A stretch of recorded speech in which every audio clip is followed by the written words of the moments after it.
사랑하는 성도 여러분, 여러분들은 여행을 좋아하십니까? 연말 연초가 되면 우리 가족 여행을 많이 떠나기도 하고 또 연인들이 함께 여행을 떠나는 시기이기도 합니다. 여러분들은 세계 여행을 많이 다녀오셨습니까?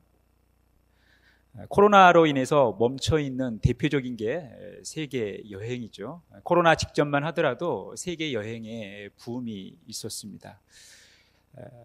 더 놀라운 것은 무엇이냐면 그동안 우리가 세계 여행을 한다 하면 우리 이웃 나라인 중국, 일본, 동남아 쪽에 집중되었다면 요즘 세계 여행의 붐은 유럽으로 옮겨갔습니다.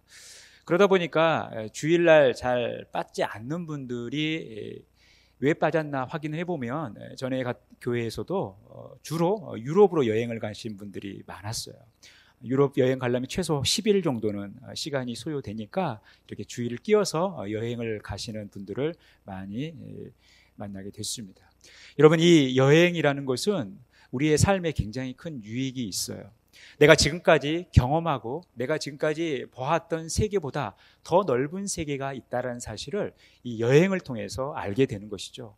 여행을 하면서 이 견문이 넓혀지면서 내가 미처 경험하지 못했던 세계를 경험하는 그런 삶이 우리의 삶에 큰 유익이 된다라는 것입니다.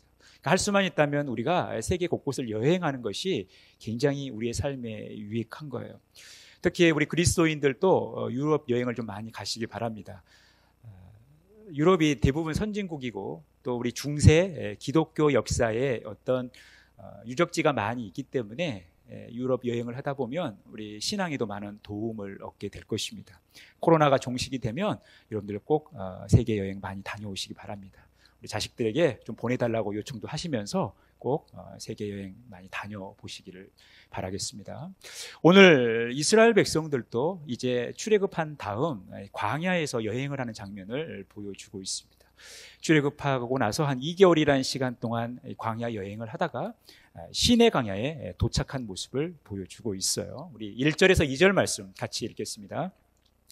이스라엘 자손이 애굽 땅을 떠난 지 3개월이 되던 날 그들이 시내 광야에 이르니라. 그들이 르비딤을 떠나 시내 광야에 이르러 그 광야에 장막을 치되 이스라엘이 거기 산 앞에 장막을 치니라. 이스라엘 백성들이 2개월이라는 시간 동안 광야 여행을 했습니다. 그래서 시내 광야에 이제 이르게 됐죠. 그런데 이 2개월이라는 광야 생활이 순탄치는 않았습니다.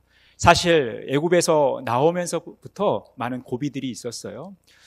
이스라엘 백성들이 출애굽하는 그 과정을 보면요, 10번째 재앙이 끝나고서야 비로소 이스라엘 백성들이 애굽을 나오게 됐습니다. 그래서 가까스로 애굽을 나왔지만 이 홍해라는 장벽을 만나게 되는 것이죠. 그런데 하나님의 은혜로 이 홍해도 잘 건너게 됐습니다. 그리고 나서 간 곳이 마라라는 곳인데 마라에 가서 물을 마시려고 했지만 그 우물에는 쓴물밖에 나오지 않았다라는 거예요. 하나님께서 나무를 통해서 그 물을 달게 해서 그 물을 마시게 했어요. 그리고 엘림이라는 곳을 거쳐 이제 신광야에 가게 돼서 하나님은 불평하는 이스라엘 백성들에게 만나와 메추라기를 허락하셨습니다. 그리고 이제 르비딤이란 곳에 갔을 때에 그들이 또 목말라 하나님 앞에 원망할 때 하나님은 반석을 통해서 그들에게 물을 주셨습니다. 그리고 아말렉이라는 민족과 전쟁을 하게 되고 승리하게 된 것입니다. 그리고 나서 이제 이른 곳이 이 시내 광야인 것입니다. 이스라엘 백성들의 이 광야의 여정은요, 순탄치 않았고 쉽지만은 않았습니다. 많은 고비와 어려움이 있었고 파란만장한 삶을 그들이 살았다라는 거예요. 이 광야 생활 2개월의 시간을 하나님은 어떻게 묘사하고 있습니까? 4절 말씀이에요. 같이 한 목소리 읽겠습니다. 내가 애굽 사람에게 어떻게 행하였음과 내가 어떻게 독수리 날개로 너희를 업어 내게로 인도하였음을 너희가 보았느니라. 이스라엘 백성들이 10가지 재앙을 애굽에서 경험하고 홍해에서 어려움에 직면했을 때 홍해를 건너게 되고 마라에서 쓴물이 단물로 변한 사건을 경험하고 신광야에서 만나와 메추라기를 초자연적으로 받아 누리게 되고 또 반석에서 물이 나오는 것을 마시게 되고 아말렉과의 전투에서 승리하는 이 과정을 종합해 보니까 어떻게 묘사하고 있다라는 거예요. 하나님은 이 이스라엘 백성들을 독수리 날개에 업어 하나님께로 인도하셨다라는 거예요. 여러분, 독수리 날개로 이스라엘 백성들을 업어 하나님께로 인도하셨다라는 겁니다. 그리고 그것을 이스라엘 백성들이 봤다라는 거예요. 그러면 여러분, 이게 사실입니까? 하나님께서 이스라엘 백성들을 독수리 날개에 업어 하나님께로 인도했다라는 이 말씀이 사실이에요? 이것을 이스라엘 백성들이 목격했다라는 게 사실입니까? 성경 어디에도 독수리 날개로 이스라엘 백성들을 업어서 하나님께로 인도했다라는 기사가 없어요. 그 장면이 없어요. 그리고 그것을 이스라엘 백성들이 목격했다고 기록된 장면이 없습니다. 그렇다면 이 말씀은 하나님의 거짓말입니까? 하나님께서 지금 거짓말을 하고 계시나요? 우리가 이 4절 말씀을 이해하기 위해서 이와 유사한 말씀을 신명기 32장에서 발견하게 됩니다. 신명기 32장 10절에서 12절 말씀에 보면요, 여호와께서 그를 황무지에서 짐승이 부르짖는 광야에서 만나시고 호위하시며 보호하시며 자기의 눈동자같이 지키셨도다. 마치 독수리가 자기의 보금자리를 어지럽게 하며 자기의 새끼 위에 너풀거리며 그의 날개를 펴서 새끼를 받으며 그의 날개 위에 그것을 엎는 것 같이 여호와께서 홀로 그를 인도하셨고 그와 함께한 다른 신도 없었도다. 하나님께서 이스라엘 백성들을 광야 생활 가운데 인도하시고 보호하시고 그들을 양육하시는 장면을 비유를 들어서 말씀하고 있어요. 독수리를 비유로 듭니다. 여러분, 독수리는 그 보금자리에 있을 때 철저한 어미 독수리의 보호 아래 새끼 독수리가 존재하게 됩니다. 그런데 한 10일 정도 시간이 지나면 이제 그들이 진정한 독수리로서 훈련을 받게 되는 거예요.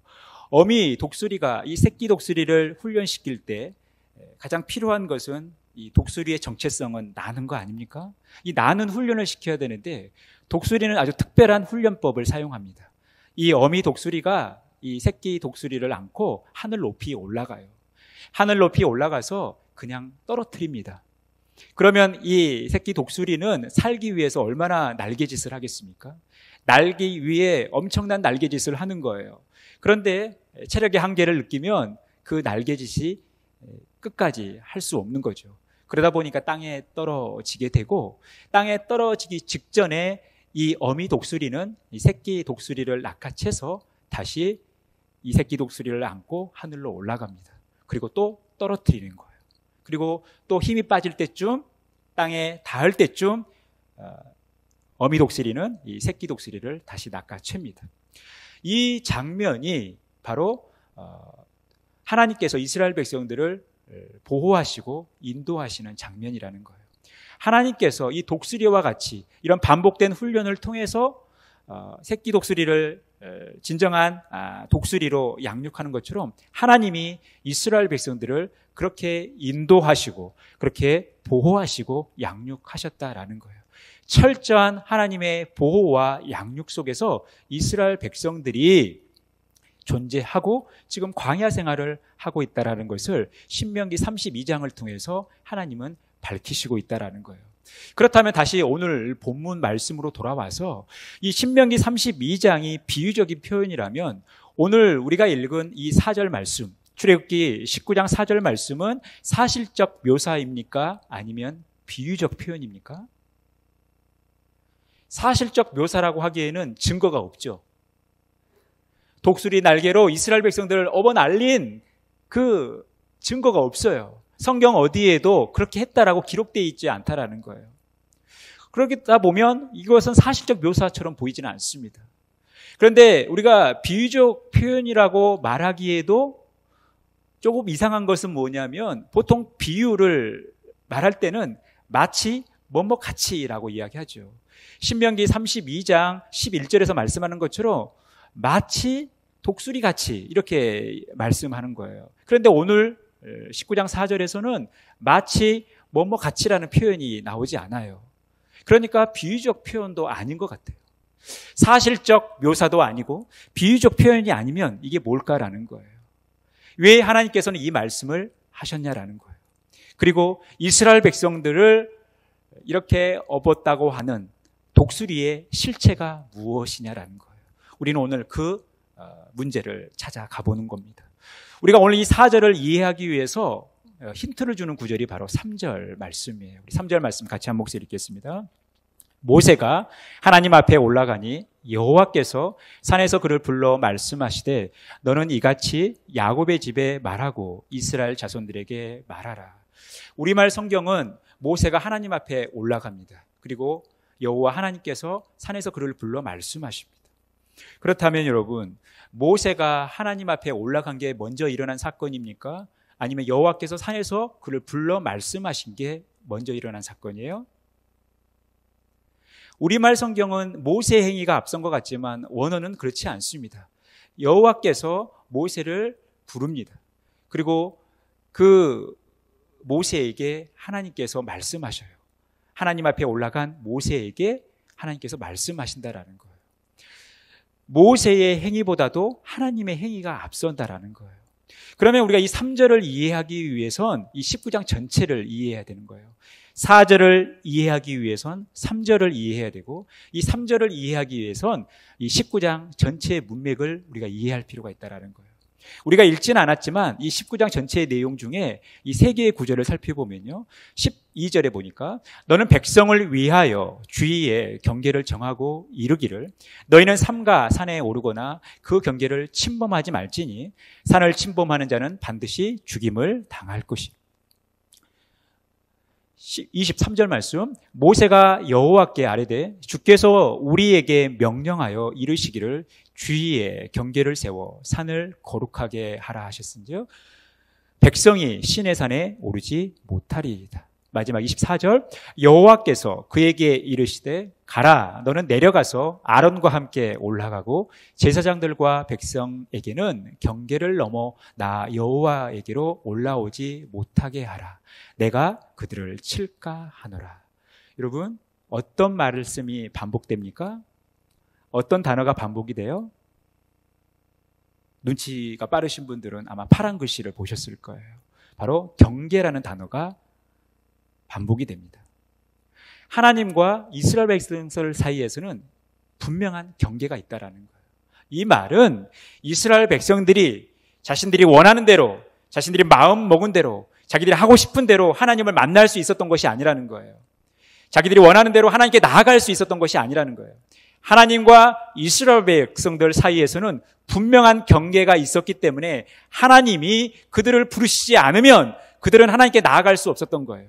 하나님이 그들에게 하나님의 영광을 보여주시지 않으면 그들은 하나님의 영광을 볼 수 없었던 거예요. 하나님이 그들 가운데 나타나셔서 임재하시지 않고는 그들이 하나님의 임재를 경험할 수 없었던 거예요. 모세도 마찬가지입니다. 모세가 원해서 또 모세가 할 수 있어서 하나님께 나아갈 수 있었던 것이 아니에요. 하나님을 만날 수 있었던 것이 아니에요. 하나님의 말씀을 들을 수 있었던 것이 아닙니다. 하나님이 모세를 부르셔야만 모세도 하나님 앞에 나갈 수 있었던 거예요. 그러니까 이스라엘 백성들은 자신들이 원하는 대로 하나님 앞에 나가거나 하나님을 만날 수 있었던 것이 아닙니다. 그렇다면 그들이 어떻게 하나님을 만날 수 있는가? 그들이 어떻게 하나님께 나아갈 수 있는가? 하나님이 부르셔야 되지만 하나님이 부르신다고 그들이 다 하나님을 만날 수 있었던 것이 아니에요. 한 가지 조건이 있었던 거예요. 그래서 이 19장에서 또다시 등장하고 있는 반복되는 단어가 뭐냐면 성결입니다. 성결. 그들이 성결해야 돼요. 그들이 깨끗해야 돼요. 그들이 정결해야지 하나님의 부르심에 반응할 수 있다라는 거예요. 하나님을 만날 수 있다라는 것입니다. 그렇다면 그들이 성결 의식을 통해서 성결해지는가? 그렇지 않다라는 거예요. 그들이 성결한 비결이 어디에 있는가? 바로 5절에서 6절에 말씀하고 있어요. 우리 같이 한 목소리로 읽겠습니다. 세계가 다 내게 속하였나니 너희가 내 말을 잘 듣고 내 언약을 지키면 너희는 모든 민족 중에서 내 소유가 되겠고 너희가 내게 대하여 제사장 나라가 되며 거룩한 백성이 되리라. 너는 이 말을 이스라엘 자손에게 전할지니라. 여러분, 그들이 성결한 사람이 되기 위해서 어떻게 된다라는 거예요? 바로 내 말을 잘 듣고 내 언약을 지키라는 거예요. 그럴 때 거룩한 백성이 된다라는 거예요. 여기서 말하는 이 거룩한이라는 단어가 성결이라는 단어와 같은 거예요. 카도시라는 동일한 히브리어 원어를 사용하고 있는 거예요. 그러니까 그들이 성결한 사람이 된다라는 것, 그들이 거룩한 백성이 된다라는 것, 그들이 하나님을 만날 수 있다라는 것, 그들이 하나님의 영광을 볼 수 있다라는 것, 그들이 하나님과 함께하는 삶을 살 수 있다라는 것은 하나님의 말씀을 듣고 그 언약을 지켰을 때에 그러한 삶을 살 수 있다라는 거예요. 그들이 아무 때나 자신들이 원하는 대로 하나님을 경험하고 하나님을 만나는 것이 아니라, 하나님과 동행하는 삶을 사는 것이 아니라, 그들이 하나님의 말씀을 지켜 행할 때에 그 말씀에 순종하는 삶을 살아갔을 때 비로소 그들은 하나님의 백성으로서의 삶을 산다라는 것입니다. 이게 신의 산 언약인 거예요. 하나님과 이스라엘 백성들 사이에 이 언약을 체결합니다. 그런데 여러분, 이 언약이 실패한 언약이 됩니까? 성공한 언약이 됩니까? 실패한 언약이 되고 말아요. 왜냐하면 이 하나님의 약속의 말씀을 이스라엘 백성들이 다 지키지 않거든요. 그래서 누가 이 땅에 오셨는가? 예수 그리스도가 오셨다라는 거예요. 예수 그리스도께서 오셔서 하나님과 우리와 언약을 체결했지만 그 언약을 우리의 연약함 때문에 지키지 못해서 예수님께서 대신 하나님과 언약을 체결하셔서 하나님의 의를 이루신 거예요. 이걸 우리는 구속 언약이라고 합니다. 그래서 베드로전서 3장 18절 말씀에 보면 그리스도께서도 단번에 죄를 위하여 죽으사 의인으로서 불의한 자를 대신하셨으니 이는 우리를 하나님 앞으로 인도하려 하심이라. 우리가 불의하기 때문에 하나님께 나아갈 수가 없어요. 그런데 하나님께서 예수 그리스도를 보내셨고 예수 그리스도가 우리를 대신하여 의인으로서의 삶을 살아주셨기 때문에 우리가 불의한 상태로 있었지만 이 예수 그리스도를 통해서 하나님께 나아갈 수 있었던 거예요. 예수 그리스도께서 우리를 하나님께로 인도하셨다라는 거예요. 그래서 요한복음 14장 6절에서 말씀하는 것처럼 예수 그리스도는 내가 곧 길이요 진리요 생명이니 나로 말미암지 않고는 아버지께로 올 자가 없느니라라고 말씀하고 있는 거예요. 오직 예수 그리스도만이 하나님께 나아갈 수 있는 것이죠. 그 옛날 이스라엘 백성들이 하나님이 주신 언약의 말씀을 지켜야만 하나님께 나아갈 수 있는데 그 언약의 말씀을 그들이 지킬 수 없었기 때문에 예수님께서 대신 지켜주셨고 그 언약의 성취의 당사자로 예수님이 이 땅에 오셔서 우리로 하여금 하나님께 나아갈 수 있는 길을 열어주신 거예요. 결국 오늘 이스라엘 백성들이 탔던 이 독수리 날개가 가리키는 게 뭡니까? 하나님의 말씀, 그 말씀의 성취의 당사자인 예수 그리스도라는 거예요. 하나님은 독수리라는 매개체를 통해서 이스라엘 백성들을 자신에게로 인도하셨다라는 것입니다. 이 독수리가 없이는 하나님께 이스라엘 백성들이 나아갈 수 없었던 거예요. 이 독수리가 하나님과 우리 사이에 연결되어지는 매개체가 되었고 그 실체가 예수 그리스도를 통해서 나타났다라는 거예요. 그래서 오늘 우리가 이 4절 말씀을 다시 한번 읽어볼 텐데 내가 애굽 사람에게 어떻게 행하였음과 내가 어떻게 독수리 날개로 너희를 업어 내게로 인도하였음을 너희가 보았느니라 이 말씀을 이렇게 바꿔 읽을 수 있는 거예요. 우리 같이 한 목소리 읽어보겠습니다. 내가 세상에 어떻게 행하였음과 내가 어떻게 예수 그리스도로 너희를 업어 내게로 인도하였음을 너희가 보았느니라. 지금 예수 그리스도가 우리를 업어 하나님께로 인도하셨다라는 거예요. 지금 하나님은 이 독수리라는 이 매개체를 통해서 이스라엘 백성들을 자신에게로 인도하신 거예요. 사랑하는 성도 여러분, 우리 인간은 하늘을 날고 싶은 욕구가 있어요. 그렇죠? 하늘을 날고 싶어하는 그 욕망이 우리 인간에게는 그동안 계속 있어 왔습니다. 그리고 많은 시도를 했어요. 그런데 이 중력의 영향을 받고 있는 우리 인간, 그래서 직립보행을 하는 우리 인간이 하늘을 날 수 없어요. 그리고 새가 될 수도 없죠. 또 우리는 새가 아니기 때문에 하늘을 날 수 없어요. 그래서 우리 인간이 만들어낸 게 뭡니까? 비행기죠. 이 비행기라는 매개체를 통해서 하늘을 나는 거예요. 그래서 요즘에 이렇게 패러글라이딩 이런 동호회를 통해서 이 하늘을 날고 싶어하는 그 욕구들을 분출시키는 많은 분들이 있는 거예요. 우리 인간은 스스로 날 수 없기 때문에 이 매개체가 필요한 거예요. 우리 인간이 스스로 하나님께 나아갈 수 없기 때문에 하나님은 예수 그리스도를 통해서 우리를 하나님께로 인도하셨다라는 거예요. 그래서 우리는 이 예수 그리스도를 통해서 하나님의 세계를 경험하는 것입니다. 이스라엘 백성들이 독수리 날개에 엎여 하늘을 날면서 하나님의 세계를 경험했던 것처럼 이 땅의 삶을 살아가는 우리들이 예수 그리스도라는 하나님의 성취될 그 약속의 말씀의 어떤 그 실체로서 예수 그리스도를 통해서 우리는 하나님의 세계를 경험한다라는 것입니다. 우리가 예수 그리스도가 아니고는 하나님께 나아갈 수 없다라는 거예요. 예수 그리스도만이 우리가 하나님의 세계를 경험할 수 있는 유일한 비결이라는 것입니다. 여러분, 우리가 하늘을 날아다 보면 얼마나 넓은 세계를 보게 됩니까? 우리가 높은 산에 올라가서 이 산 주변을 봐도 얼마나 황홀하고 감격스럽습니까? 그런데 우리가 하늘을 날아다닌다라는 상상을 해보십시오. 하늘을 날아다니면서 세계 곳곳을 여러분 본다고 생각을 해보십시오. 얼마나 영광스러운 일입니까? 우리 눈앞에 보이는 이 세계도 우리에게 황홀함과 우리에게 감격을 주는데 우리 이 눈으로 볼 수 없는 영적인 세계, 하나님의 세계를 예수 그리스도를 통해서 하나님의 말씀을 통해서 볼 수 있다면 여러분 이것만큼 영광스러운 일이 어디 있겠어요? 그 옛날 이스라엘 백성들은 독수리를 타고 세계를 여행했어요. 독수리를 타고 하나님의 세계를 여행했다라는 것입니다. 마찬가지로 이 시대를 살아가는 우리들이 이 독수리처럼 우리의 삶 가운데 오셔서 우리의 삶을 하나님께로 인도하시는 예수 그리스도를 타고 우리가 하나님의 세계를 경험하는 것입니다. 하나님의 세계에 나가는 거예요. 여러분, 우리가 그러한 삶을 통해서 이 하나님의 신세계를 경험하는 것입니다. 얼마나 행복하고 영광스럽습니까? 우리가 이러한 삶을 살아가셨으면 좋겠습니다. 고린도전서 1장 21절에 하나님의 지혜에 있어서는 이 세상이 자기 지혜로 하나님을 알지 못하므로 하나님께서 전도에 미련한 것으로 믿는 자들을 구원하시기를 기뻐하셨도다. 우리가 하나님께 나아가는 데 있어서 예수 그리스도가 필요한 것처럼 여러분 세상은 스스로 하나님을 알 수 없다라는 거예요. 스스로 하나님을 찾아올 수 없다라는 거예요. 스스로 하나님을 만날 수 없다라는 거예요. 그래서 하나님께서 사용하신 게 뭡니까? 우리들이라는 거예요. 우리들이라는 이 매개체를 통해서, 전도지를 통해서, 우리라는 삶의 시청각을 통해서 믿지 않는 사람들을 하나님께로 인도하기를 원하셨다라는 거예요. 우리가 그 매개체가 돼야 된다라는 것입니다.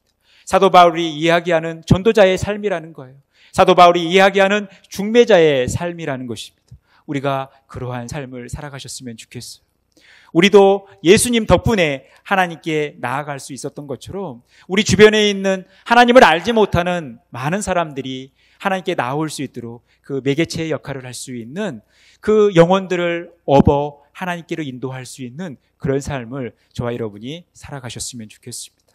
여러분, 신앙생활이라는 것이 굉장히 특별해 보이지만 굉장히 단순한 거예요. 신앙생활이 굉장히 단순해 보이지만 또 특별한 것입니다.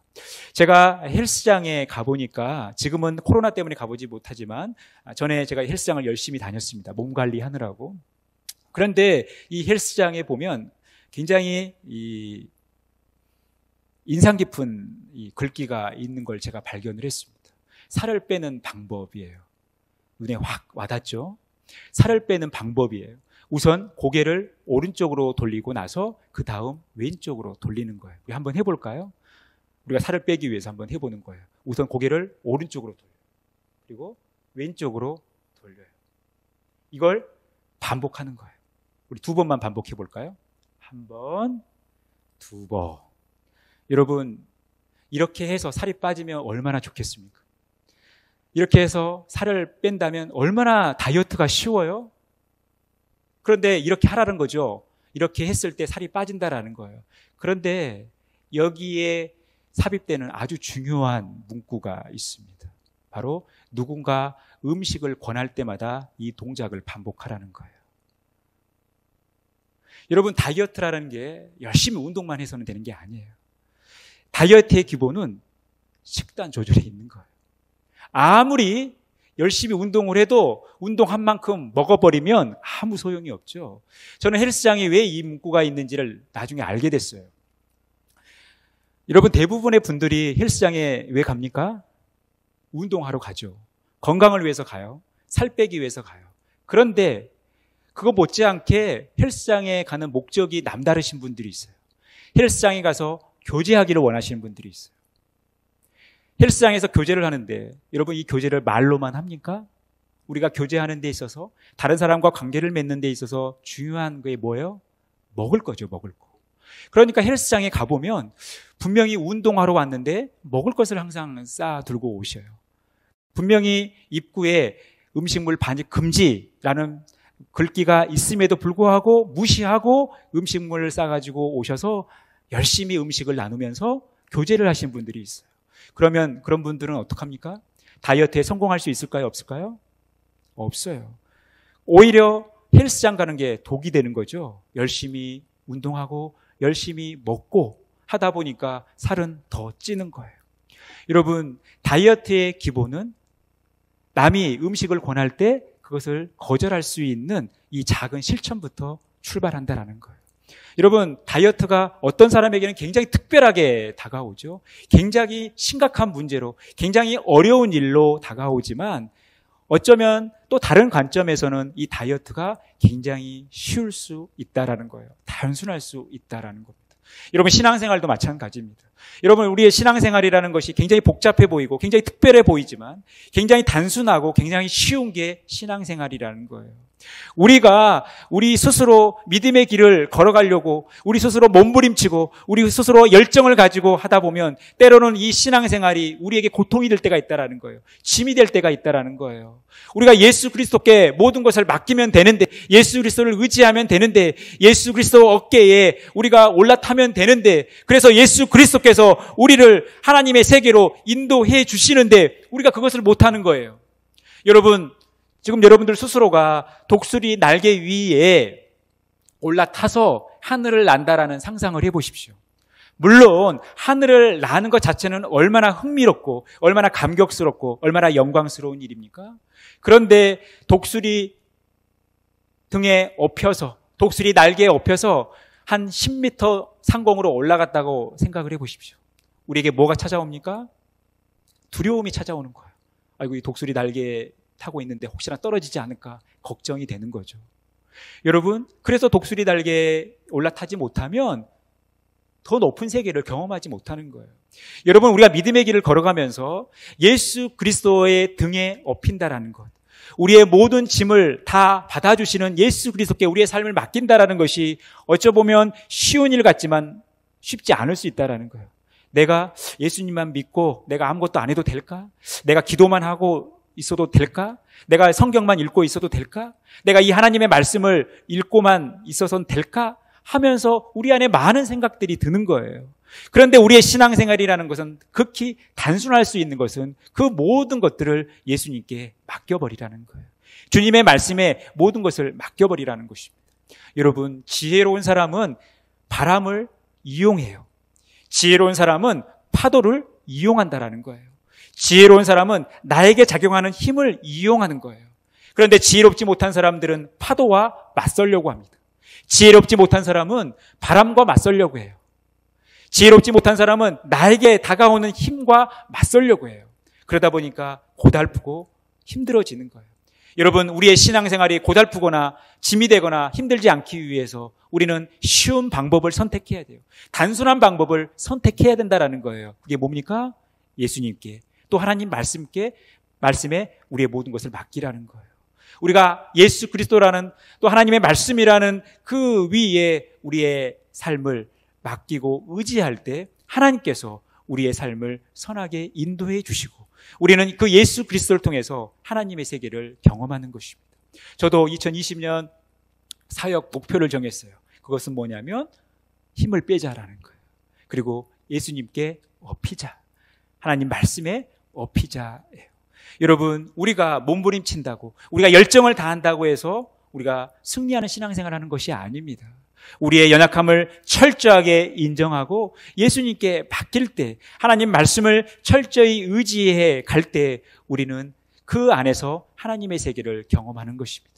그 옛날 이스라엘 백성들이 독수리를 타고 세계 여행을 떠났던 것처럼 우리도 이 땅의 삶을 살아가는 동안 예수 그리스도라는 하나님의 말씀이라는 이 매개체를 통해서 하나님의 세계를 경험할 수 있는, 이 하나님의 세계를 여행하는 그런 삶을 살아가셨으면 좋겠습니다. 사랑하는 성도 여러분, 2022년을 우리가 바라보면서 우리 앞에 많은 일들이 펼쳐질 것입니다. 그럴 때마다 우리가 붙들고 의지해야 될 것은 오직 예수 그리스도, 오직 말씀뿐이라는 사실을 기억하셔야 돼요. 그래서 우리가 할 수만 있다면 신앙생활을 단순화해야 돼요. 우리가 신앙생활을 단순화하면서 우리의 삶에 분명한 목표를 정하고 가자라는 것입니다. 우리의 삶의 목표는 하나님의 세계를 경험하는 거예요. 그 하나님의 세계를 경험하는 그 목표를 향해 우리는 예수 그리스도를 이용하자라는 것입니다. 하나님의 말씀을 이용하자라는 거예요. 이것은 우리의 삶을 승리하는 신앙생활로 이끌어 갈 것입니다. 오늘 또 하나님께 나와 예배하는 우리 모두에게 이 하나님의 놀라운 은혜가 넘치기를 간절히 축원합니다. 예수 그리스도를 힘입어, 하나님의 말씀을 힘입어 날마다 하나님의 세계를 경험하는 그런 복된 삶 살아가시기를 간절히 축원합니다.